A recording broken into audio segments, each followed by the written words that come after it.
अगर हम कुछ पल के लिए भी सांस रोक लें, तो हम जिंदा नहीं रह पाएंगे। हर बार सांस लेते वक्त हमारी नाक और मुंह थोड़ी सी हवा खींच लेते हैं। ऐसा दिन में तकरीबन 20,000 बार होता है। हम इसके सफर को देख सकते हैं। वॉइस बॉक्स के बाद गले के नीचे और फिर हवा की नली के अंदर, जिसे ट्रैकिया कहते हैं।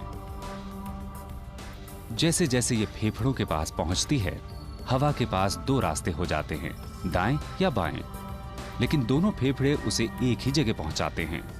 फेफड़ों की हवा की नली टुकड़ों में बंटकर हजारों छोटी छोटी शाखाओं में बंट जाती है, जो हवा के अंदर मौजूद गंदे रसायनों, धूल और धुएं को तब तक छानती जाती है जब तक कि अंत में वो इस पाउच जैसी बॉल में नहीं आ जाती, जिसे एल्वियोलस कहते हैं। ऐसी 30 करोड़ से ज्यादा एल्वियोलाइज हर फेफड़े में मौजूद हैं। इन दोनों की जगह को मिलाएं तो ये किसी टेनिस कोर्ट के तकरीबन 1/3 हिस्से के बराबर हैं।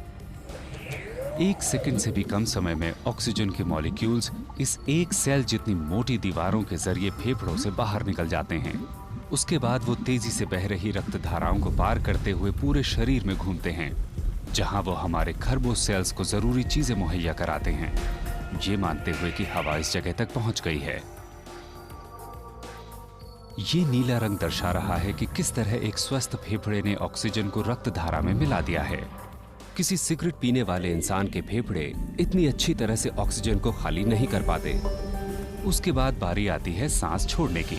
कार्बन डाइऑक्साइड, जो कि सांस का वेस्ट प्रोडक्ट है, वो बाहर निकलने का उल्टा सफर शुरू करती है।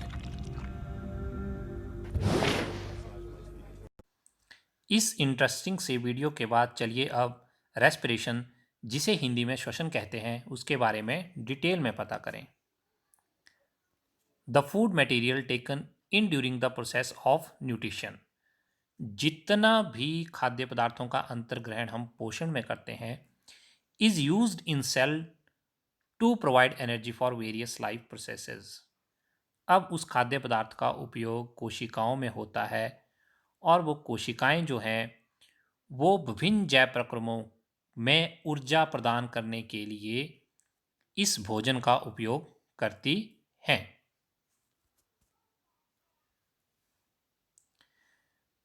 Diverse organism do this in different way. Some use oxygen. अब अलग अलग जीव जो हैं वो अलग अलग तरीके से रेस्पिरेशन करते हैं। कुछ जीव ऑक्सीजन का उपयोग करते हैं और कुछ जीव ऑक्सीजन का उपयोग नहीं करते हैं। जो ऑर्गेनिज्म या जीव ऑक्सीजन का उपयोग करते हैं, वो न्यूट्रिशन के दौरान जो ग्लूकोज बना होता है उसको ब्रेक डाउन करते हैं, to break down glucose completely into carbon dioxide and water. वो ग्लूकोज का विखंडन कर देते हैं कार्बन डाइऑक्साइड और जल में। Some use other pathway that do not involve oxygen. और बाकी कुछ जीव जो हैं वो ऑक्सीजन का बिल्कुल भी प्रयोग नहीं करते हैं। तो चलिए अब रेस्पिरेशन के पहले स्टेप के बारे में पढ़ें। पहला स्टेप होगा break down of glucose, glucose का विखंडन। अब चाहे कोई भी ऑर्गेनिज्म है वो ऑक्सीजन का उपयोग कर रहा है या नहीं, ये फर्स्ट स्टेप है और ये सब में होगा। In all case the first step is the break down of glucose. Glucose के बारे में आप जानते हैं, C6H12O6।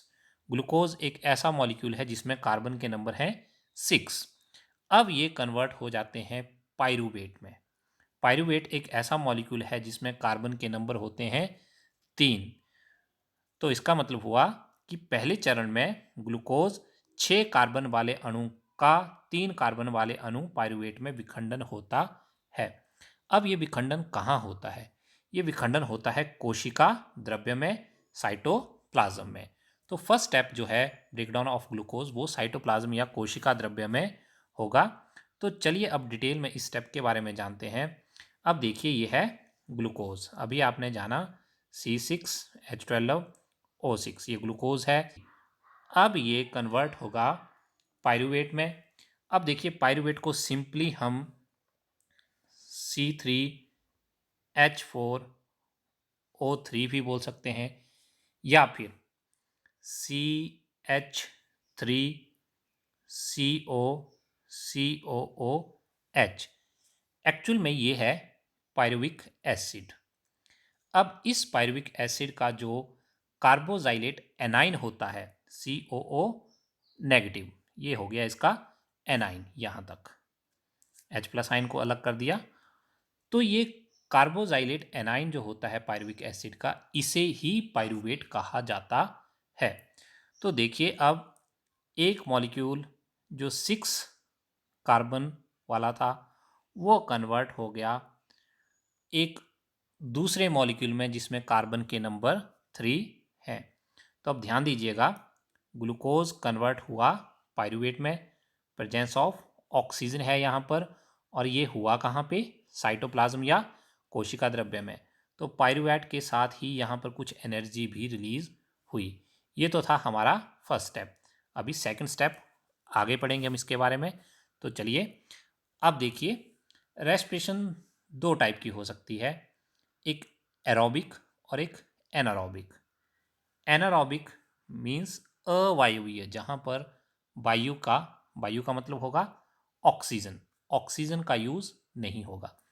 तो इस फर्स्ट स्टेप के बाद देखिए, जहाँ पर अवायवीय श्वसन होगा, एनारोबिक रेस्पिरेशन होगी, वहाँ क्या होगा, फर्दर द पायरुवेट में be converted into ethanol and carbon dioxide. अब नेक्स्ट स्टेप में ये पायरुवेट जो है वो इथेनॉल और कार्बन डाइऑक्साइड में परिवर्तित हो सकता है। This process takes place in yeast, और इस तरह का स्टेप जो है वो यीस्ट में होता है जब हम उसकी फर्मेंटेशन या किण्वन करते हैं। Since this process takes place in the absence of air, अब यह स्टेप जो है वो ऑक्सीजन की एब्सेंस में होता है, it is called anaerobic respiration, इसीलिए इसे अवायवीय श्वसन कहा जाता है। तो चलिए अब देखते हैं फर्स्ट स्टेप के बाद सेकंड स्टेप क्या हुआ। फर्स्ट स्टेप में तो हमने देखा था ग्लूकोज कन्वर्ट हुआ पायरुवेट में, और ये कहाँ पे हुआ था, साइटोप्लाज्म में। अब बात कर रहे हैं हम ईस्ट की। तो यहाँ के बाद सेकंड स्टेप यहाँ से स्टार्ट हो गया। देखिए लिखा है एब्सेंस ऑफ ऑक्सीजन, ऑक्सीजन की अनुपस्थिति में। अब ये पायरुवेट कन्वर्ट हुआ इथेनॉल, कार्बन डाइऑक्साइड, और साथ में ही एनर्जी रिलीज हो गई। Sometimes when there is a lack of oxygen our muscle cell, कई बार हमारी पेशीय कोशिकाओं में, मसल सेल में ऑक्सीजन की कमी हो जाती है, ऑक्सीजन का अभाव हो जाता है। Another pathway for the breakdown of pyruvate is taken, तो वहाँ पर पायरुवेट का विखंडन जो है वो एक और ही तरीके से होता है। Here the pyruvate is converted into lactic acid, यहाँ पर पायरुवेट इथेनॉल पे नहीं, लैक्टिक एसिड में कन्वर्ट होगा, which is also a 3 carbon molecule. और लैक्टिक एसिड भी एक ऐसा मॉलिक्यूल है, एक ऐसा अणु है जिसमें कार्बन के 3 संख्या है, और लैक्टिक एसिड का फॉर्मूला होता है C3H6O3, C3H6O3। अब इसमें कन्वर्ट होगा, और ये कहाँ पे होगा, हमारे मसल सेल में। This building up lactic acid in our muscles, और इसी के कारण हमारी पेशियों में कई बार लैक्टिक एसिड जो है उसका भी निर्माण हो जाता है। सडन एक्टिविटी कॉज क्रैम्प्स, और लैक्टिक एसिड या अम्ल के निर्माण के कारण ही हमारी मांसपेशियों में क्रैम्प आ सकते हैं। अब सेकंड स्टेप में क्या हुआ, फर्स्ट स्टेप तो हमने जाना था सब में कॉमन होगा, ग्लूकोज से बनेगा पायरुवेट, और कहाँ बनेगा, साइटोप्लाज्म में। अब मसल सेल की बात हो रही है और एब्सेंस ऑफ ऑक्सीजन है या ऑक्सीजन की कमी है, तब क्या बना, लैक्टिक एसिड और साथ में एनर्जी। अभी हमने जाना था कि लैक्टिक एसिड जो है वो भी 3 कार्बन मॉलिक्यूल है, कार्बन का एक ऐसा मॉलिक्यूल है जिसमें 3 कार्बन होते हैं। चलिए अब पता करें वायवीय श्वसन एरोबिक रेस्पिरेशन के बारे में। इसे नाम से ही पता लग रहा है, ऐसा श्वसन जो वायु की उपस्थिति में हो रहा है, और वायु से हमारा मतलब है oxygen. Break down of pyruvate using oxygen taking place in the mitochondria, बहुत इंपॉर्टेंट क्वेश्चन है। अब देखिए हमारे शरीर में पायरुवेट का विखंडन कहाँ होगा, माइटोकॉन्ड्रिया में। This process breaks up the 3 carbon pyruvate molecule to give 3 molecules of carbon dioxide and other product is water। तो जब हमारे माइटोकॉन्ड्रिया में पायरुवेट का विखंडन होगा, ब्रेकडाउन होगा, तो 3 कार्बन डाइऑक्साइड के अणु होंगे और साथ में ही वाटर भी फॉर्म होगा। तो चलिए देखते हैं आपकी प्रेजेंस ऑफ ऑक्सीजन में क्या होगा। पहले स्टेप के बारे में तो आप जानते हैं कि ग्लूकोज से बनेगा पायरुवेट और कहाँ बनेगा, साइटोप्लाज्म में। अब यहाँ से माइटोकॉन्ड्रिया में उपस्थिति है वहाँ पर ऑक्सीजन की, प्रेजेंस ऑफ ऑक्सीजन। देखिए फॉर्म क्या हुआ, carbon dioxide, water and energy.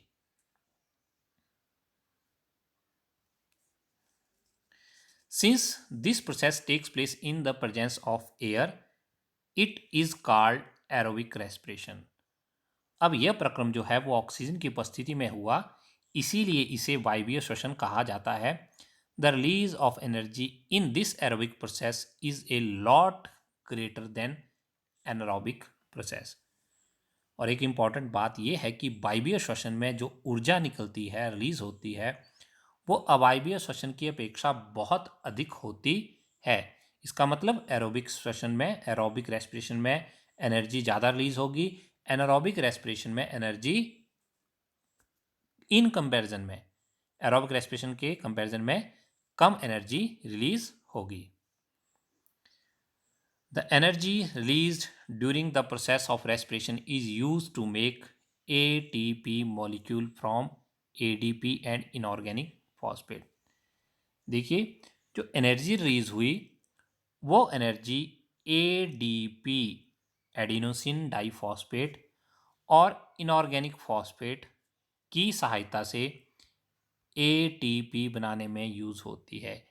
ATP की फुल फॉर्म होगी एडिनोसिन ट्राइफॉस्फेट। अब ये ATP क्या है? ATP is the energy currency for most cellular process. अधिकांश कोशिकीय प्रक्रमों के लिए ATP ऊर्जा मुद्रा है। बाद में इसी ATP से हम एनर्जी का यूज करते हैं। Endothermic processes in the cell then use this ATP to drive the reactions। When the terminal phosphate linkage in ATP is broken using water, the energy equivalent to 30.5 kilojoule per mole is released। देखिए अब ADP से तो ATP बन गया, और जब ATP से energy चाहिए होगी तो ATP का ब्रेकडाउन होगा यूजिंग वाटर, और जब ATP का ब्रेकडाउन होगा तो एक ATP से 30.5 किलो जूल पर मोल एनर्जी रिलीज होगी। तो इस प्रकार से अब हमें रेस्पिरेशन की एग्जैक्ट डेफिनेशन पता लग चुकी है। देखिए रेस्पिरेशन क्या है, श्वसन क्या है। Respiration is the process by which food is burned in the cell of the body. श्वसन एक ऐसी प्रक्रिया है जिसमें भोजन का दहन होता है कोशिका में, कोशिकाएं कहाँ हैं, हमारे शरीर में, with the help of oxygen. और दहन किस चीज़ की हेल्प से होगा, ऑक्सीजन की हेल्प से होगा। और उन दोनों के कंबाइन होने पर, दहन होने से क्या होगा, टू रिलीज एनर्जी, ऊर्जा निकलेगी। It takes place in the mitochondria of the cell. तो इसका मतलब हुआ कि सेल के माइटोकॉन्ड्रिया में जो हमने भोजन खाया था, डाइजेस्टेड फूड जो था, ग्लूकोज मीन्स ऑक्सीजन के साथ मिला और दोनों के मिलने पे एनर्जी रिलीज हुई। तो यही रेस्पिरेशन या श्वसन है। तो चलिए अब पता करते हैं रेस्पिरेशन इन ह्यूमंस। मनुष्यों में श्वसन किस प्रकार होता है। The main organ of the respiratory system are nostril, nasal cavity, pharynx, larynx, trachea, bronchi, bronchioles, lungs and diaphragm. तो चलिए बारी बारी से इनके बारे में पता करें। In human beings air is taken into the body through the nostrils. मनुष्य में जो सांस है, वायु जो है, वो शरीर के अंदर नासा द्वार से जाती है। The air passage through the nostril is filtered by fine hair that line the passage. और जो हमारे नाक है, नाक के जो द्वार हैं, वहाँ से जब वायु जाती है तो वहाँ पर उपस्थित महीन बालों द्वारा ये वायु जो है वो शुद्ध होके जाती है। इस वायु में जितनी भी धूल कणों और दूसरी अशुद्धियों की उपस्थिति है वो फिल्टर हो जाती है। The passage is also lined with mucus which help in the process. और इस मार्ग में श्लेष्मा की परत जो होती है वो भी हवा को शुद्ध करने में हेल्प करती है। तो चलिए एक डायग्राम है, यहाँ से देखें कि हमारे श्वसन तंत्र के मुख्य भाग कौन कौन से हैं। देखिए अभी हमने जाना था नेजल कैविटी, और ये फायरेंक्स, लायरेंक्स, ट्रैकिया, और ये एल्विलाई और लंग्स, लेफ्ट और राइट। तो चलिए जरा बारी बारी से पता करें अब इनके बारे में। From here the air passes through the throat. तो अब वायु नाक से जब चली गई तो कंठ के द्वारा, गले के द्वारा वो जाएगी लंग्स में, फेफड़ों में। फेफड़ों को विज्ञान में फुफ्फुस भी कहते हैं। Rings of cartilage are present in the throat. These ensure that the air passage does not collapse. और यह सुनिश्चित करते हैं कि वायु जो है उसका मार्ग कभी भी बंद ना हो। Within the lungs, the passages divide into smaller and smaller tubes. अब जैसे ही फेफड़ों में जाती है हवा तो वहाँ पर बहुत सारी छोटी छोटी नलिकाओं में वो मार्ग विभाजित हो जाते हैं, which finally terminate in the balloon like structure. और अंत में हमें गुब्बारे जैसी रचना मिलती है जिसे एल्वियोलाई या हिंदी में कूपिका कहते हैं। तो देखिए जब फेफड़ों के अंत में हवा पहुंच गई तो ये गुब्बारों की तरह संरचना जो है जिसे एल्वियोलाई कहते हैं या हिंदी में कूपिका कहते हैं, वहां पर वायु पहुंच जाएगी। तो अब पता करते हैं कि एल्वियोलाई में क्या होगा। The alveoli provide a surface where exchange of gases can take place. जो कूपिकाएं हैं वहां पर गैसों का विनिमय होगा, गैसों का आदान प्रदान होगा। कार्बन डाइऑक्साइड जो है वो शरीर के बाहर निकलेगी और ऑक्सीजन जो है वो शरीर के अंदर जाएगी। अब ये कैसे होगा वहां पर? The wall of alveoli contain an extensive network of blood vessels. जो कूपिकाएं होती हैं उनकी दीवार जो होती है वहां पर रक्त वाहिकाएं होती हैं, और ये रक्त वाहिकाएं ही एक्सचेंजेस ऑफ गैसेस में हेल्प करती हैं। When we breathe in we lift our ribs and flatten our diaphragm. जब भी हम श्वास अंदर लेते हैं तो पसलियां ऊपर उठती हैं और डायाफ्राम जो है वो चपटा हो जाता है। And the chest cavity become larger as the result. और इसके परिणाम स्वरूप जो है वो हमारी बक्ष गुहिका का आकार बड़ा हो जाता है। Because of this air is sucked into lungs and fill the expanded alveoli. तो इसी के कारण वायु जो है वो फेफड़ों के अंदर चली जाती है और कूपिकाएं जो होती हैं वो फैल जाती हैं, विस्तृत हो जाती हैं। तो अगर आप इस प्रैक्टिकल को देखें तो यहाँ पे एक बॉटल है, ये बॉटल के नीचे जो रबड़ लगा है ये डायफ्राम की तरह है, और ये जो आपको गुब्बारे दिखाए जा रहे हैं ये हमारे लंग्स, फेफड़ों की तरह है। तो जैसे ही डायाफ्राम नीचे को आया ऊपर से हवा आएगी और लंग्स जो हैं वो फैल जाएंगे, और जैसे ही डायाफ्राम को हम अंदर की ओर धकेलेंगे तो इन फेफड़ों से, लंग्स से भी हवा जो है वो बाहर निकल जाएगी। The blood bring carbon dioxide from the rest of the body for release into the alveoli. देखिए जो ब्लड है वो शरीर से कार्बन डाइऑक्साइड लाता है और उसे एल्वियोलाई या कूपिकाओं में छोड़ देता है। And the oxygen in the alveolar air is taken up by the blood. और साथ में ही जो कूपिकाएं होंगी वो रुधिर वाहिकाओं से ऑक्सीजन ले जाती हैं to be transported to all the cell in the body. और वो ऑक्सीजन को शरीर के सभी सेल, सभी कोशिकाओं तक पहुंचाएंगी। तो अभी तक हमने क्या जाना कि जब हम सांस अंदर लेंगे तो हमारे लंग्स का साइज बड़ा हो जाएगा और एक्सचेंजेस ऑफ गैसेस होगा। एल्वियोलाई से ब्लड वेसल ऑक्सीजन लेंगी और कार्बन डाइऑक्साइड छोड़ देंगी, और वो फिर हम सांस को भी बाहर छोड़ देंगे, ब्रीदिंग आउट हो जाएगी।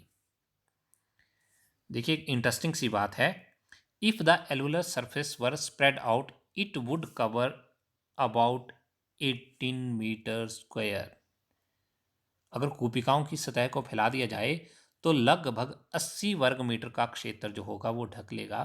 Consider how efficient exchange of gases become because of large surface available for the exchanges to take place. तो देखिए इतना अधिक सरफेस होने के कारण गैसेस का एक्सचेंज जो होता है, गैसों का विनिमय जो होता है वो बहुत ही दक्षता से होता है। During the breathing cycle the air is taken in and let out. The lungs always contain a residual volume of air so that there is sufficient time for oxygen to be absorbed and for the carbon dioxide to be released. जब भी हम सांस लेते हैं, वायु अंदर लेते हैं और वायु बाहर छोड़ते हैं, तो जो हमारे फेफड़े होते हैं उनके पास सदैव वायु का अवशिष्ट आयतन रखते हैं। उनके पास कुछ वायु बची होती है जिससे वे ऑक्सीजन का अवशोषण तथा कार्बन डाइऑक्साइड का मोचन जो है वो निरंतर करते रहते हैं, उन्हें पर्याप्त टाइम मिल जाता है। Respiratory pigment take up oxygen from the air in the lungs and carry it to tissue. अब देखिए फेफड़ों से क्या होगा, फेफड़ों के अंदर रेस्पिरेटरी पिगमेंट श्वसन वर्णक जो हैं वो हमारे ब्लड में होते हैं और वो ऑक्सीजन को कैरी करते हैं लंग्स से और उसे हर एक सेल, हर एक टिश्यू तक पहुंचाते हैं। तो फेफड़ों की वायु से श्वसन वर्णक जो होते हैं, रेस्पिरेटरी पिगमेंट जो होते हैं, वो ऑक्सीजन लेकर उन ऊतकों तक पहुंचाते हैं, उन सेल्स तक पहुंचाते हैं जहां पर ऑक्सीजन की कमी होती है। तो क्या आपको पता है कि हमारी बॉडी में रेस्पिरेटरी पिगमेंट कौन सा है? In human beings the respiratory pigment is haemoglobin which has very high affinity for oxygen. और ये हीमोग्लोबिन जो है वो ऑक्सीजन के साथ उच्च बंधुता रखता है, उसे एकदम से अपनी तरफ अट्रैक्ट करता है, अटैच करता है उसे। This pigment is present in red blood corpuscle. और हीमोग्लोबिन जो होता है वो हमारे शरीर में लाल रक्त कोशिकाओं में, रेड ब्लड सेल में प्रेजेंट होता है। देखिए एक और इंटरेस्टिंग सी बात है, अगर मान लीजिए हमारी बॉडी में रेड ब्लड सेल नहीं हो, डिफ्यूजन के माध्यम से ही ऑक्सीजन जो है वो शरीर तक पहुंचे। If diffusion were to move oxygen in our body it is estimated that it would take 3 years for a molecule of oxygen to get to our toe from our lungs। अगर diffusion विसरण के माध्यम से ही oxygen ने travel करना हो तो lungs से, फेफड़ों से एक मॉलिक्यूल जो है ऑक्सीजन का वो पैरों तक पहुंचने में लगभग 3 साल का समय लेगा। तो अब आपको ये पता तो लग गया, तो अब तो आपको खुश होना चाहिए कि आपके पास हीमोग्लोबिन है जो तुरंत एकदम से आपके शरीर में ऑक्सीजन को पहुंचा पाता है और हम जीवित रह सकते हैं। चलिए अब आपसे एक क्वेश्चन है कि अब आपको पता लग गया कि ऑक्सीजन को फेफड़ों से शरीर के हर एक भाग तक पहुंचाने के लिए हमारे पास रेस्पिरेटरी पिगमेंट, श्वसन वर्णक है हीमोग्लोबिन, और वो बहुत फास्ट जो है ऑक्सीजन को ट्रैवल करवा देता है। तो क्या कार्बन डाइऑक्साइड को शरीर से वापिस फेफड़ों तक, लंग्स तक ले जाने के लिए भी कोई रेस्पिरेटरी पिगमेंट है, या क्या हीमोग्लोबिन ही उसे वापिस लंग्स तक पहुंचाता है? जी नहीं, कार्बन डाइऑक्साइड को वापिस ले जाने के लिए कोई रेस्पिरेटरी पिगमेंट नहीं है। तो अब कार्बन डाइऑक्साइड कैसे एकदम से फेफड़ों तक पहुंच जाती है? तो carbon dioxide is more soluble in water than oxygen. जो कार्बन डाइऑक्साइड है वो जल में अधिक विलेय है ऑक्सीजन के कंपैरिजन में, hence is mostly transported in the dissolved form in our blood. तो ये जल में एकदम घुलनशील होने के कारण हमारे रुधिर में, ब्लड में ही डिजॉल्व हो जाती है और ब्लड के साथ ही एकदम स्पीड से वापिस फेफड़ों तक आती है।